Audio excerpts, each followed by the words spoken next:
ഞാൻ രശ്മി. തനിമ വാർത്തകളിലേക്ക് സ്വാഗതം. LDF സർക്കാരിന്റെ മുസ്ലിം സംവരണ അട്ടിമറിക്കെതിരെ SDPI തിരുവനന്തപുരം ജില്ലാ കമ്മിറ്റി സെക്രട്ടേറിയറ്റ് മാർച്ച് നടത്തി. പാളയം രക്തസാക്ഷി മണ്ഡപത്തിന് മുന്നിൽ നിന്ന് ആരംഭിച്ച മാർച്ച് സെക്രട്ടേറിയറ്റ് നടയിൽ പോലീസ് തടഞ്ഞു. SDPI സംസ്ഥാന സെക്രട്ടേറിയറ്റ് അംഗം അൻസാരി ഏനാത്ത് ഉദ്ഘാടനം നിർവഹിച്ചു.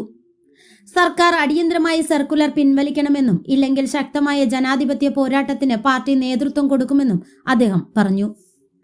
സംസ്ഥാന സമിതി അഷ്റഫ് പ്രാവച്ചമ്പലം, ജില്ലാ president Siyad Kandala, general secretary Siyad Tholicode, organic secretary Naseer Kallambalam, secretary Ajayan Vithura, Sabeena Lukman, Sabeer Kattakada, Sajeer Kuttiyamoodu, വിവിധ മണ്ഡലം പ്രസിഡന്റുമാർ, നേതാക്കളും പങ്കെടുത്തു.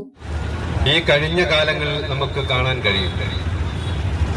അതിന്റെ ഏറ്റവും ഒടുവിലത്തെ ഉദാഹരണമായിട്ടാണ് നമുക്കിപ്പോ മനസ്സിലാകുന്നത്. ആശ്രിത നിയമങ്ങൾക്ക്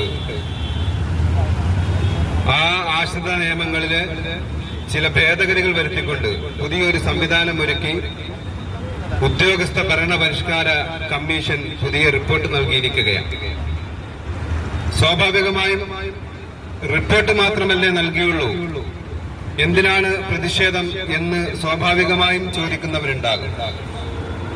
എന്നാൽ കാലങ്ങളായി LDFന്റെ ചതി മനസ്സിലാക്കുന്നവർക്ക് ഇങ്ങനെയാണ്, പതുക്കെയാണ് ഈ പ്രതിഷേധങ്ങൾ ശമിപ്പിച്ചാണ് മുസ്ലിങ്ങൾക്കെതിരായി നടക്കുന്ന ഓരോ നീക്കവും, പ്രത്യേകിച്ച് സംവരണ വിഷയത്തില് ഉദ്യോഗതലങ്ങളില് ഒക്കെ ഉണ്ടാകുന്ന വിഷയങ്ങളിൽ ഇടത് സർക്കാരിന്റെ സമീപനം അങ്ങനെയാണ്.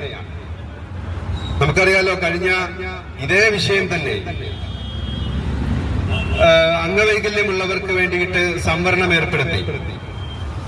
അങ്ങനെ സംവരണം ഏർപ്പെടുത്തുമ്പോ പറഞ്ഞിരുന്നു, റൊട്ടേറ്റീവ് വിഭാഗത്തിൽ വരുന്ന ആ സംവിധാനത്തിൽ 26ഉം 76ഉം റൊട്ടേറ്റിന്റെ ആ ഗണത്തിൽ വരുന്നത് മുസ്ലിം വിഭാഗത്തിന് കിട്ടുന്ന സംവരണമാണ്.